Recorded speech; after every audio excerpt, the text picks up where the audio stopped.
दिल्ली के सरकारी विभाग जो भ्रष्टाचार में लिप्त हैं, क्यों ऐसी बिल्डिंगों को चलने की अनुमति दे रहे थे, क्यों इलीगल सिलेंडर रीफिलिंग हो रहे थे, क्यों कृष्ण नगर में इलीगल पार्किंग चल रही थी या कमर्शियल व्हीकल बेचे जा रहे थे, ये जांच के विषय हैं। और लेकिन दिल्ली सरकार जांच करेगी नहीं। जो भी इस नेग्लिजेंसी में आपको दिखाई देता है, चाहे वो दिल्ली सरकार का है, दिल्ली नगर निगम का है, दिल्ली फायर सर्विसेज का या XYZ किसी भी डिपार्टमेंट का है, उसको सूली पर टांग देना चाहिए, ये मेरी विनती है। हमारे साथ इस वक्त बातचीत के लिए मौजूद है वीरेंद्र सचदेवा। दिल्ली में एक साथ आग के 2 हादसे, कृष्णा नगर और उसके बाद विवेक विहार, 10 लोगों की जान गई है। दिल्ली में अभी कृष्णा नगर में होकर आया हूँ, 3 लोगों की वहाँ मृत्यु हुई और 7 यहाँ बच्चे जिन्होंने आंखें भी नहीं खोली थी।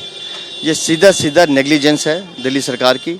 दिल्ली के सरकारी विभाग जो भ्रष्टाचार में लिप्त हैं, क्यों ऐसी बिल्डिंगों को चलने की अनुमति दे रहे थे, क्यों इलीगल सिलेंडर रीफिलिंग हो रहे थे, क्यों कृष्ण नगर में इलीगल पार्किंग चल रही थी या कमर्शियल व्हीकल बेचे जा रहे थे, ये जांच के विषय हैं। और लेकिन दिल्ली सरकार जांच करेगी नहीं।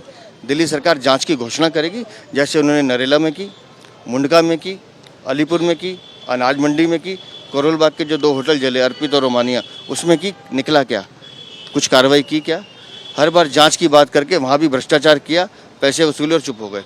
तो मेरी हाथ जोड़ के उनसे विनती है कि ये 7 बच्चे जिन्होंने अपना जीवन अभी आंखें भी नहीं खोली थी, कम से कम इनको इस तरह की अपनी गंदी राजनीति में ना लाएं। जो अफसर जो भी इस नेग्लिजेंसी में आपको दिखाई देता है, चाहे वो दिल्ली सरकार का है, दिल्ली नगर निगम का है, दिल्ली फायर सर्विसेज का या XYZ किसी भी डिपार्टमेंट का है, उसको सूली पर टांग देना चाहिए, ये मेरी विनती है। सौरभ भारद्वाज ही यहाँ पर पहुँचे हैं, मुख्यमंत्री नहीं पहुंचे, ना ही यहाँ पर आतिशी जो कि महिला विकास मंत्रालय की मंत्री हैं वो भी नहीं पहुंची हैं। सौरभ भारद्वाज ने कहा है कि इस पे जो भी कार्रवाई हो वो की जाएगी, उस पर पूरी नज़र बना के रखें। मैं फिर कह रहा हूँ, सौरभ भारद्वाज या इनके जो भी मंत्री हैं वो सिर्फ घोषणाएं करेंगे। मुख्यमंत्री को इतना दर्द नहीं है कि 10 लोग दिल्ली के चले गए एक ही रात में और उनसे घर से नहीं निकला जा रहा, कहीं चुनाव प्रचार में बिजी होंगे। और आतिशी जिसका काम झूठ बोलना है, यहाँ के सच देखा नहीं जाएगा, इसलिए वो भी भाग रही हैं।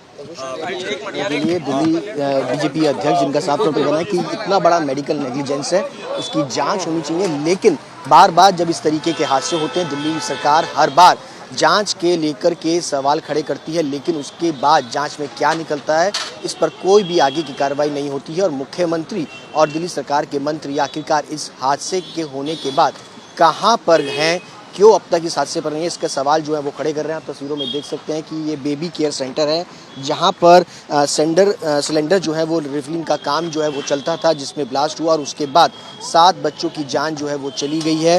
फिलहाल दिल्ली बीजेपी का साफ तौर पे कहना है कि एक मेडिकल नेग्लिजेंस है, जो कि दिल्ली सरकार की एक बड़ी लापरवाही है। कई बार इलाके के लोगों ने इसकी शिकायत की और उसके बावजूद भी कोई कार्रवाई नहीं हुई। और हालात ये है कि यहाँ पर 7 बच्चों की जान चली गई और कई लोग जो हैं वो घायल हुए हैं। और दिल्ली सरकार सिर्फ इस पूरे मामले पर लीपापोती जो है वो कर रही है, ये आरोप है बीजेपी का। कैमरा पर्सन शगुन भारद्वाज के साथ सुशांत मेहरा, दिल्ली आज तक।